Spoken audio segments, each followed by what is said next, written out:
अस्सलाम वालेकुम स्टूडेंट्स। बेटा जरा बता दें आवाज़ ठीक आ रही है? आवाज़ क्लियर आ रही है तो शुरू कर लें क्लास।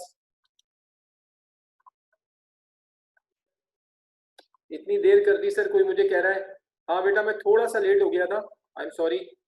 ठीक है ठीक है जी, चलें थोड़ा सा लेट हो गया मैं, सॉरी फॉर द डिले। शुरू करते हैं आप क्लास। ये जो स्लाइड लगी हुई है ये तो हमने यहाँ तक तो कल हमने कर लिया था।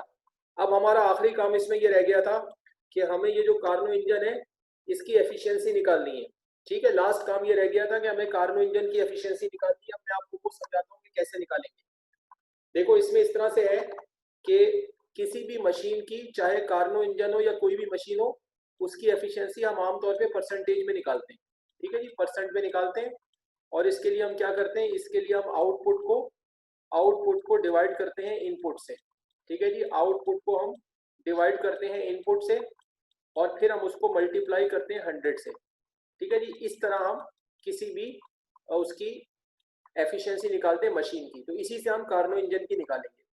अब आउटपुट जो होता है किसी भी मशीन का, आउटपुट का मतलब होता है कि वो मशीन हमें वर्क कितना करके दे रही है।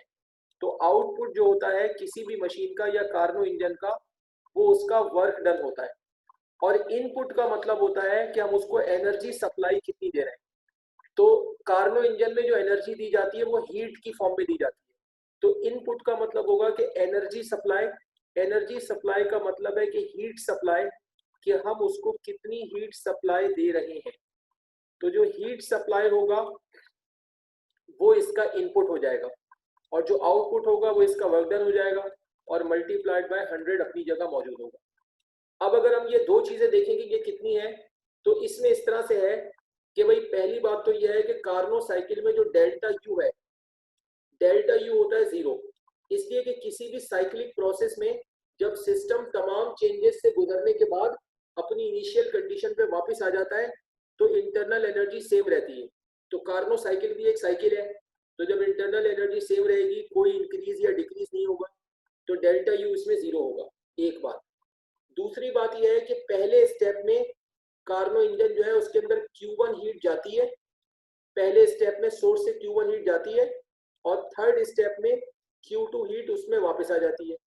तो अगर हम डेल्टा Q निकालना चाहें कि नेट हीट उसके अंदर कितनी अब्जॉर्ब हुई, तो क्या करेंगे, जितनी पहले स्टेप में गई है उसमें से वो माइनस कर लेंगे जो थर्ड स्टेप में वापस आई है। तो जो डेल्टा Q है वो इक्वल होगा Q1 माइनस Q2। ठीक है जी। तो अब अगर हम यहाँ पे फर्स्ट लॉ ऑफ थर्मोडायनेमिक्स लगाएं तो फर्स्ट लॉ ऑफ थर्मोडायनेमिक्स होगा delta Q is equal to delta U plus delta W। तो अब अगर हम यहाँ पे पुट कर दें, ये डेल्टा Q की वैल्यू रखें, डेल्टा Q इसके इक्वल है, तो डेल्टा Q की जगह पे आ जाएगा Q1 minus Q2। Delta Q आ जाएगा Q1 माइनस Q2 और डेल्टा U देखें 0 है, ये आ गया 0 और प्लस डेल्टा W। तो इस तरह यहाँ से जो Q1 माइनस Q2 है, Q1 माइनस Q2 वो इक्वल आ जाएगा डेल्टा W के। तो ये समझ लें ये कार्नो इंजन का वर्क डन निकल गया। अब ये जो वर्क डन होगा इसे हम यहाँ पे रख देंगे। तो ये देखिए वर्क डन की जगह, ये जो वर्क डन है इस वर्क डन की जगह पे आ जाएगा Q1 minus Q2। Q1 minus Q2 इसके वर्क डन की जगह आ जाएगा और divided by heat supply. Heat supply का मतलब है कि कितनी हीट हमने उसको सप्लाई की। तो पहले स्टेप में हमने हीट सप्लाई की Q1, तो हीट सप्लाई आ जाएगी Q1 और मल्टीप्लाइड बाय 100। अब ये जो Q1 है इसको एलसीएम को ब्रेक कर लेंगे तो Q1 अलग अलग डिवाइड हो जाएगा, Q1 डिवाइडेड बाय Q1 हो जाएगा और माइनस ये Q2 से अलग डिवाइड हो जाएगा। ठीक है जी, और मल्टीप्लाइड बाय 100 आपके पास मौजूद है। तो ये Q1 से Q1 कैंसिल होगा, तो इस तरह 1 minus Q2 upon Q1 into 100, ये कार्नो इंजन की परसेंट एफिशिएंसी आएगी। इस तरह से उसकी एफिशिएंसी निकाली जाएगी। अब आप देखें ये जो मैंने किया है ये देखिए आप।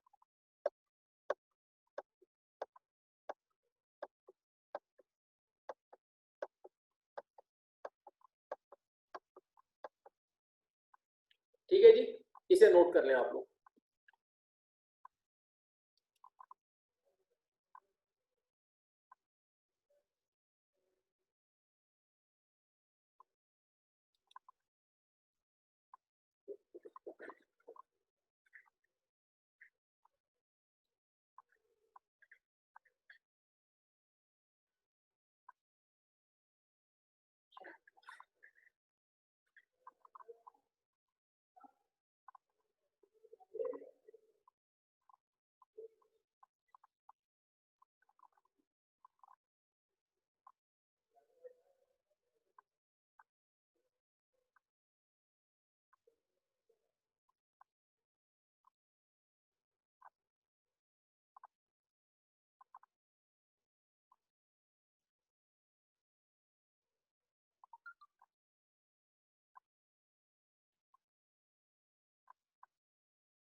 हाँ भाई, कर लिया आप लोगों ने?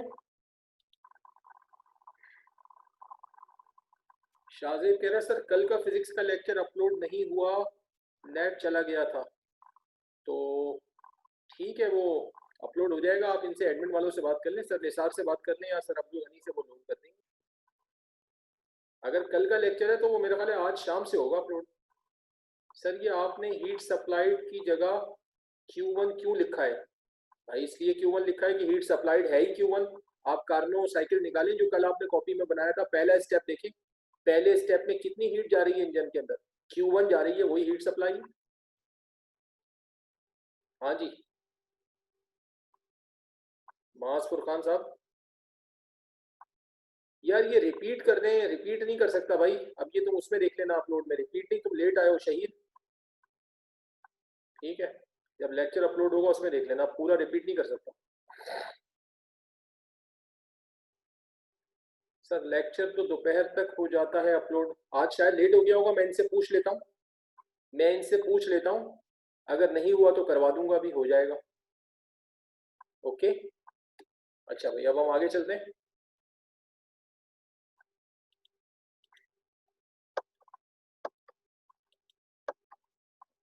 तो ये जो है ना 1 - Q2/Q1, ये इसकी एफिशिएंसी आ गई।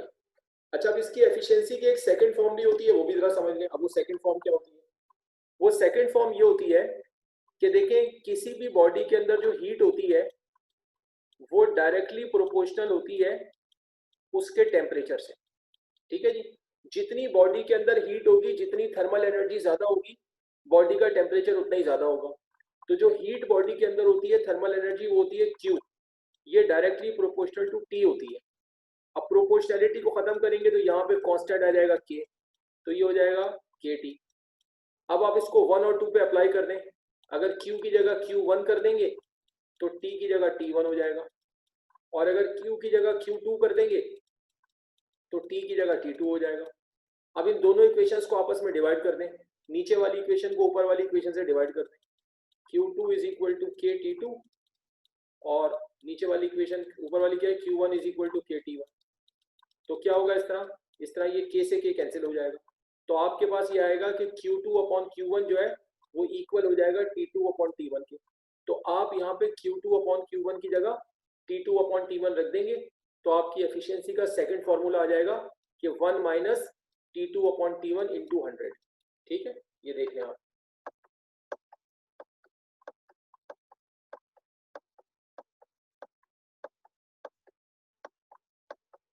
ये दो फॉर्मूले होते हैं।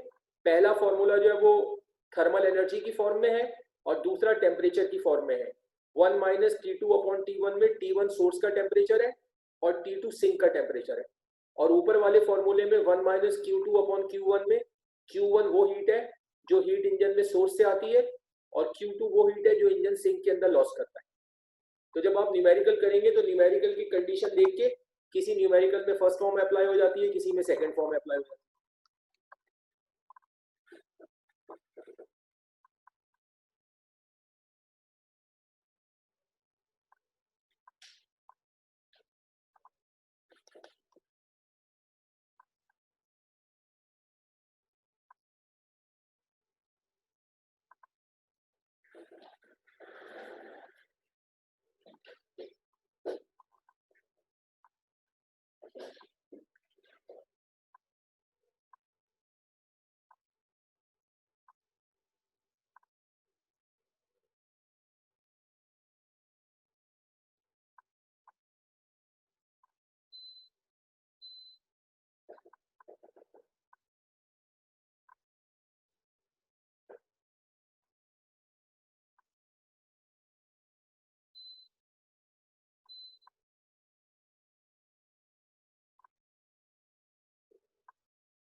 साथ साथ चले वो आज जल्दी चले।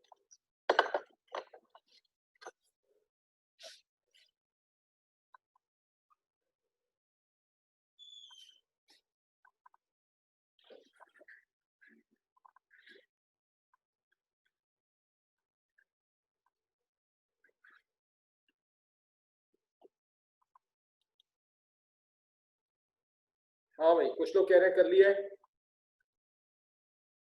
ठीक है, कर लिया तो मैं आगे जा रहा हूँ।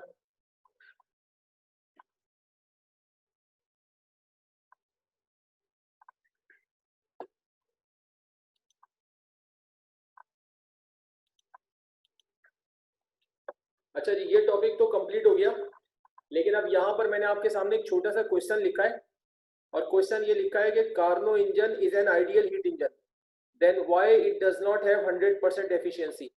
ये एक छोटा सा रीजनिंग क्वेश्चन है जो 1 नंबर या 2 नंबर में कभी कभी अलग से पूछा जाता है। पिछला टॉपिक कार्नो इंजन कंप्लीट हो गया, ये सवाल आएगा तो अलग से आएगा कि भाई कार्नो इंजन एक आइडियल हीट इंजन है, फिर इसकी एफिशिएंसी 100% क्यों नहीं होती। अब इसका रीजन मैं आपको बताता हूँ कि भाई ये क्यों नहीं होती 100%। देखिए, इसका रीजन ये है कि भाई एफिशिएंसी का हमारे पास जो फॉर्मूला है, एफिशिएंसी का हमारे पास फॉर्मूला क्या है, एफिशिएंसी का ये है कि भाई परसेंटेज एफिशिएंसी जो है, जो परसेंट एफिशिएंसी है वो इक्वल होती है 1 minus Q2 upon Q1 into 100 के, ये होती है। अब हमें ये देखना है कि 100% एफिशिएंसी कब आएगी। 100% एफिशिएंसी उस वक्त आएगी कि अगर हम यहाँ Q2 की जगह ऊपर 0 रख दें। अगर हम Q2 की जगह 0 रख दें तो फिर क्या होगा, फिर ये होगा कि आप ये देखें कि ये जब 0 Q1 से डिवाइड होगा तो यहाँ पे 0 आ जाएगा, ठीक है जी। और फिर ये 1 माइनस 0 1 हो जाएगा, और आप 100 से मल्टीप्लाई करेंगे तो एफिशिएंसी आप देखें, ये परसेंट एफिशिएंसी आ गई 100। तो इसका मतलब है कि परसेंट एफिशिएंसी 100 उस वक्त आएगी जब ये जो Q2 है ये 0 हो जाएगा। जब Q2 0 होगा तो एफिशिएंसी 100% हो जाएगी। लेकिन मसला ये है कि हीट इंजन में Q2 जो है वो 0 नहीं हो सकता, वरना केल्विन स्टेटमेंट, वरना केल्विन स्टेटमेंट जो है वो रॉन्ग हो जाएगा। सॉरी, ठीक है ना, केल्विन स्टेटमेंट रॉन्ग हो जाएगा, क्योंकि केल्विन स्टेटमेंट क्या कहता है, केल्विन स्टेटमेंट ये कहता है कि दुनिया में कोई ऐसा हीट इंजन नहीं हो सकता जो कि सोर्स से एब्जॉर्ब होने वाली सारी हीट को सिंक में, सारी सोर्स से एब्जॉर्ब होने वाली सारी हीट को वर्क में कन्वर्ट कर दे, और जिसका सिंक में कोई लॉस ना हो। तो Q2 के 0 होने का मतलब है कि भाई सिंक में कोई लॉस नहीं है, सिंक में लॉस 0 है, ऐसा नहीं हो सकता। लिहाजा कार्नो इंजन बेशक आइडियल हीट इंजन है, लेकिन इसकी एफिशिएंसी भी 100% नहीं हो सकती। लेकिन हम Q2 को 0 तो नहीं कर सकते, लेकिन हम Q2 की वैल्यू को कम से कम रख के इसकी एफिशिएंसी को इम्प्रूव कर सकते हैं, ठीक है ना। तो आप देखें, जो बात मैंने आपको बताई है वो यहाँ पर इसके आंसर में मेंशन की है, ठीक है जी। आप देख सकते हैं इसमें हमने क्या मेंशन किया है, जैसे मैंने बताया Q2 0 रख दिया, यहाँ 0 रखा, ये 0 आ गया, ये मल्टीप्लाई हुआ, ये 100 आ गया। तो हमने क्या कहा कि it means to have 100% efficiency no heat should be lost into sink, यानी Q2 0 होने का मतलब है कि सिंक में कोई लॉस नहीं है, which is not possible according to Kelvin statement, यानी केल्विन स्टेटमेंट के मुताबिक ऐसा हो ही नहीं सकता। However, efficiency can be improved by reducing the loss of heat as much as possible, यानी लॉस ऑफ हीट को हम कम से कम रख के एफिशिएंसी को इम्प्रूव कर सकते हैं, लेकिन 100% नहीं ले जा सकते, ठीक है जी। ये इसका आंसर है। ये क्वेश्चन कभी कभी आ जाता है, आ जाएगा तो आप ये आंसर दे देंगे, नहीं आएगा तो आपने बिल्कुल नहीं करना, ठीक है, इसे नोट कर लें।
हाँ भाई कर लिया,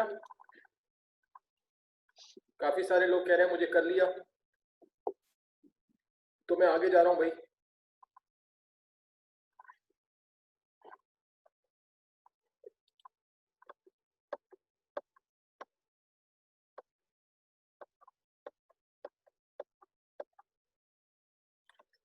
हाँ भाई, अब हमारा ये इस चैप्टर का सबसे आखिरी टॉपिक है, इस चैप्टर की थ्योरी का लास्ट टॉपिक है, जिसके बाद हम इस चैप्टर के न्यूमेरिकल्स करेंगे, और ये टॉपिक है एंट्रोपी।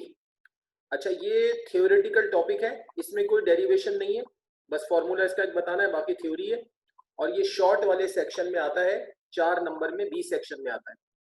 डेफिनेशन आपके सामने लिखी हुई है, डेफिनेशन आपके सामने क्या लिखी हुई है जी, डेफिनेशन आपके सामने लिखी हुई है, the measurement of molecular disorder of a system during any process is called entropy.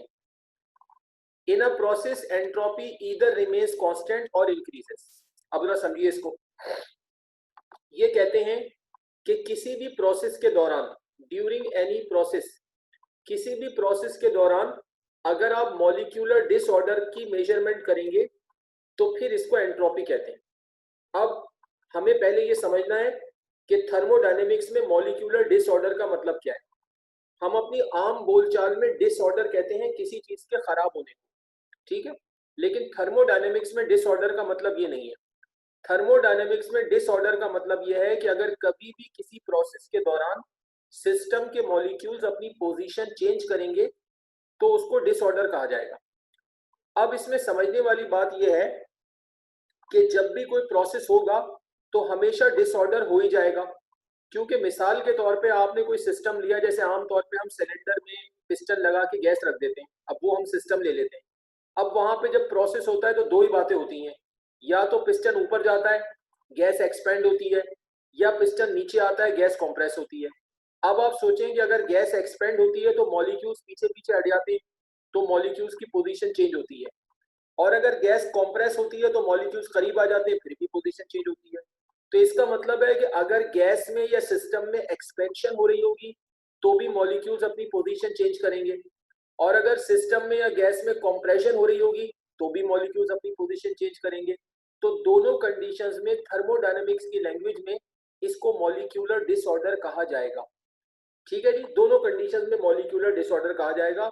इसका मतलब है कि जब भी प्रोसेस होगा तो थर्मोडायनेमिक्स की लैंग्वेज में मॉलिक्यूलर डिसऑर्डर हो जाएगा और सिस्टम की एंट्रोपी चेंज होगी।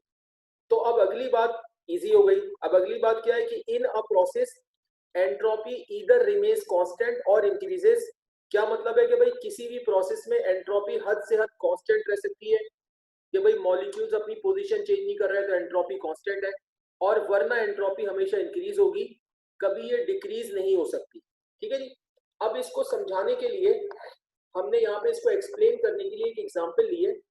इस एग्जांपल में हमने ये शो किया है, इस एग्जांपल में हमने ये शो किया है कि भाई हमारे पास एक आइसोलेटेड सिस्टम है और एक सिलेंडर है जो कि इंसुलेटेड है। ये देखिए इंसुलेशन है, इंसुलेशन लगा के इसको चारों तरफ से हमने इंसुलेशन से बंद कर दिया है, और इसके अंदर बीच में यहाँ पर एक रिमूवेबल पिस्टन लगा हुआ है। रिमूवेबल पिस्टन का मतलब है कि ये पूरा का पूरा हट जाएगा, यहाँ से रिमूव हो जाएगा। लेफ्ट साइड पे आप देख रहे हैं कि आधी जगह खाली है क्योंकि बीच में पिस्टन लगा हुआ है और सारे मॉलिक्यूल्स लेफ्ट साइड वाले आधे हिस्से में है। तो ये जो वॉल्यूम है ये है V1 V के इक्वल है। अब राइट में हमने क्या किया कि राइट में आप देखें जब गैस इस स्टेट से यहाँ गई तो हमने बीच में से पिस्टन हटा दिया। जब पिस्टन हटाया तो गैस एक्सपेंड हो गई और मॉलिक्यूल्स पीछे पीछे चले गए। अब ये डिसऑर्डर हो गया, क्योंकि हो सकता है कि कोई मॉलिक्यूल यहाँ पे था, वो हो सकता है यहाँ से यहाँ चला गया, कोई मॉलिक्यूल यहाँ था, हो सकता है वो यहाँ से यहाँ गया। तो क्या हुआ, हुआ ये कि मॉलिक्यूलर डिसऑर्डर हो गया। तो अब हम ये कह सकते हैं कि जब ये गैस इस स्टेट से इस स्टेट में गई तो इस प्रोसेस के दौरान गैस की या सिस्टम की एंट्रोपी इंक्रीज हो गई। ठीक है, ये हमने देखो यहाँ मेंशन किया है कि let some gas is occupied in an insulated cylinder having removable piston. ठीक है जी। Initially gas molecules are localised in a volume V। ठीक है जी, शुरू में जो गैस के मॉलिक्यूल्स हैं वो वॉल्यूम V के अंदर लोकलाइज्ड है। व्हेन पिस्टन इज रिमूव्ड, जब हमने पिस्टन को रिमूव किया, then gas expands in volume 2V। तो गैस एक्सपेंड हो गई और उसका उसका वॉल्यूम ये V से डबल होके क्या हो गया, वॉल्यूम इसका 2V हो गया। एंड मॉलिक्यूल्स आर डीलोकलाइज्ड, यानी उन्होंने अपनी पोजीशन चेंज की तो मॉलिक्यूल्स डीलोकलाइज्ड हो गए, which is considered as disorder in thermodynamics. और इसको हम थर्मोडायनेमिक्स में क्या कंसीडर करेंगे, डिसऑर्डर कंसीडर करेंगे। It means during the process entropy of the system has been increased. इसका मतलब है कि जब गैस यहां से यहां गई तो इस प्रोसेस के दौरान सिस्टम की एंट्रोपी इंक्रीज हो गई। Since molecules can never achieve the original volume by themselves, therefore entropy can never be decreased. क्या मतलब है, अब ये मॉलिक्यूल खुद ब खुद अपनी मर्जी से इस वाले वॉल्यूम में नहीं आ सकते, क्योंकि पिस्टन हम रिमूव कर चुके हैं। इसका मतलब है कि एक दफा मॉलिक्यूलर डिसऑर्डर हो जाए तो मॉलिक्यूल खुद से उस डिसऑर्डर को वापस नहीं कर सकते। इट मींस एक दफा एंट्रोपी इंक्रीज हो जाएगी तो फिर मॉलिक्यूल्स एंट्रोपी को खुद से कभी भी डिक्रीज नहीं कर सकते। लिहाजा एंट्रोपी जब भी एक दफा इंक्रीज हो गई उसको कभी भी रिटर्न बैक नहीं किया जा सकता। ठीक है। और आखिरी बात इन दो लाइनों में बताइए, अक्सर एग्जाम में क्वेश्चन आता है कि भाई एंट्रोपी को डिफाइन करें और एंट्रोपी का सेकंड लॉ ऑफ थर्मोडायनेमिक्स से रिलेशन बताएं, ये भी आता है। तो हमने यहाँ पे मेंशन किया है कि जी entropy is also strongly related with second law of thermodynamics. अब एंट्रोपी जो है वो सेकंड लॉ ऑफ थर्मोडायनेमिक्स से रिलेटेड है। अब सेकंड लॉ ऑफ थर्मोडायनेमिक्स से कैसे रिलेटेड है, देखिए सेकंड लॉ ऑफ थर्मोडायनेमिक्स जो है वो सारा हीट इंजन के बारे में बताता है। और जब हीट इंजन काम करता है तो हीट एब्जॉर्ब करता है, फिर सिंक में रिलीज करता है, तो मॉलिक्यूल्स की पोजीशन चेंज होती है। जैसे कार्नो साइकिल में आपने देखा कि पहले और दूसरे स्टेप में पिस्टन ऊपर जाता है, गैस एक्सपेंड होती है, फिर तीसरे और चौथे स्टेप में पिस्टन नीचे आता है, गैस कंप्रेस होती है। तो हीट इंजन के काम करने के दौरान मॉलिक्यूलर डिसऑर्डर हो रहा होता है। इसका मतलब है कि जब भी कोई हीट इंजन काम करेगा तो मॉलिक्यूलर डिसऑर्डर होगा। ठीक है ना, हमने देखिए यहाँ मेंशन किया है कि when a heat engine works entropy always increases. जब भी कोई हीट इंजन काम करेगा तो मॉलिक्यूलर डिसऑर्डर होगा और हीट इंजन के काम करने में एंट्रोपी हमेशा इंक्रीज होगी। Therefore the law is also called law of increase in entropy. इसलिए सेकंड लॉ ऑफ थर्मोडायनेमिक्स को law of increase in entropy भी कहते हैं। ये एंट्रोपी का सेकंड लॉ ऑफ थर्मोडायनेमिक्स से ताल्लुक है। तो अक्सर एग्जाम में आता है कि भाई define entropy and give its relation with second law of thermodynamics, तो इसलिए इसके साथ ये बताना भी जरूरी है। ठीक है, तो अब आप जरा इसको नोट कर लें, फिर मैं नेक्स्ट पेज पे आपको इसका एक सिंपल सा फॉर्मूला है वो भी बता देता हूँ। कोई मुझे मैसेज कर रहा है, मैसेज देखो क्या कहते हैं।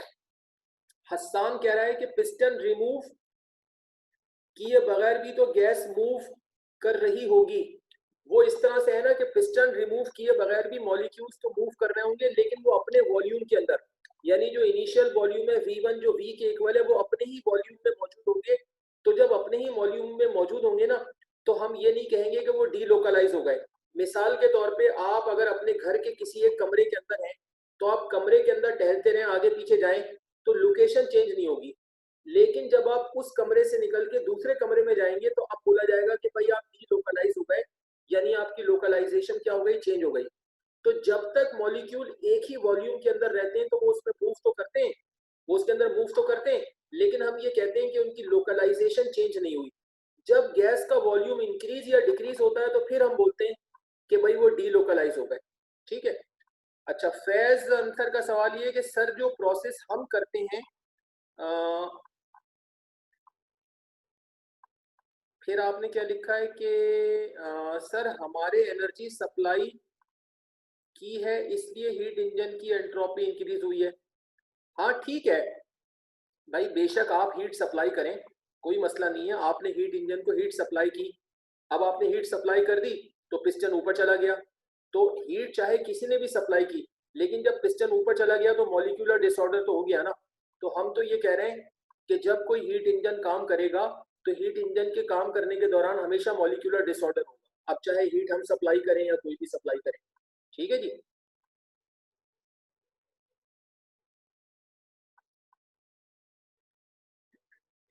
और हसन,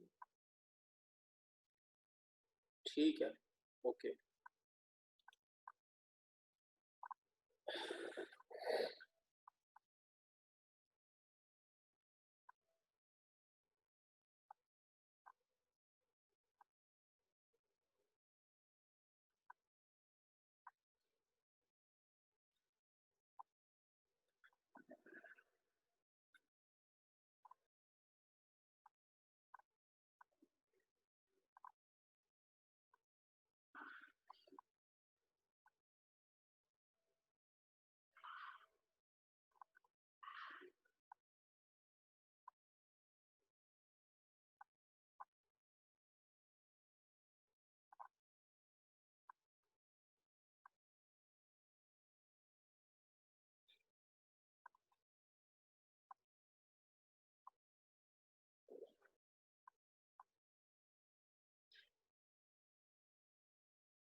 हाँ भाई, कहाँ पहुंचे आप लोग? हाँ जी, नोट कर लिया। आगे जाऊं मैं? हाँ जी, आगे चलूं? कोई रह गया तो बता दे। ओके।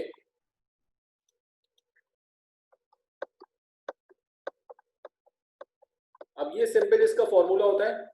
अगर आपने अगर आपने चेंज इन एंट्रोपी निकालनी है, if the change in entropy if the change in entropy of a system is denoted by delta s, तो सिंपल फॉर्मूला ये होता है कि डेल्टा एस जो होता है वो plus minus delta Q upon T होता है। इसमें टी जो है वो सिस्टम का या गैस का एब्सोल्यूट टेम्परेचर होता है, और डेल्टा क्यू जो है वो हीट होती है।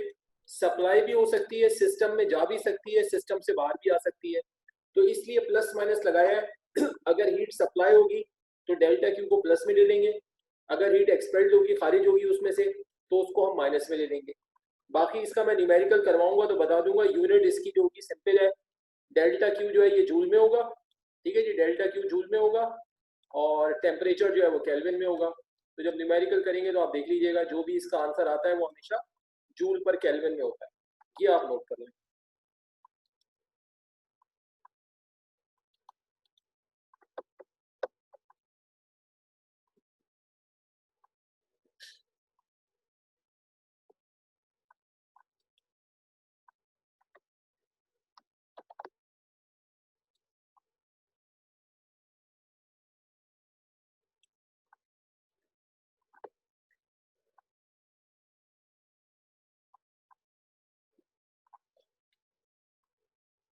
अब ये जो आपका चैप्टर नंबर 11 है, इसकी थ्योरी कंप्लीट हो गई है।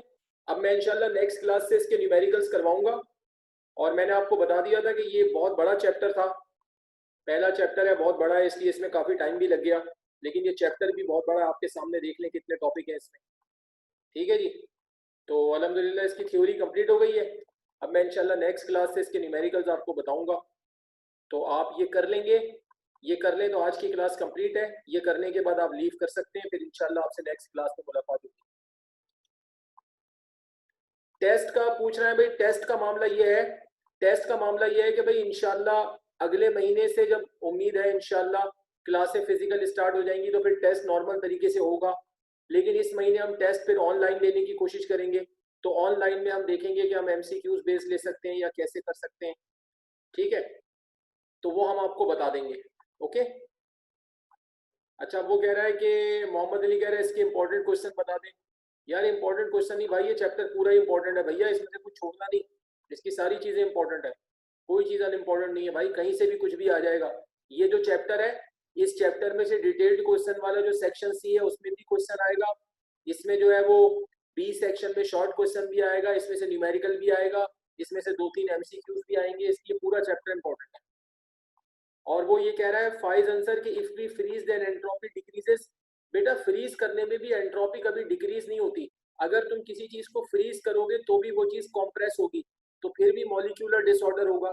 तो एंट्रोपी तो इंक्रीज ही होती है, डिक्रीज कभी नहीं होती।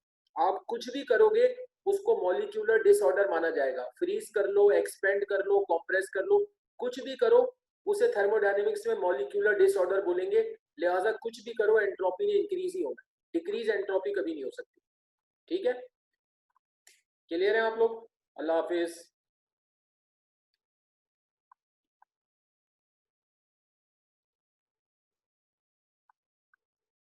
ओके जी, अल्लाह हाफिज।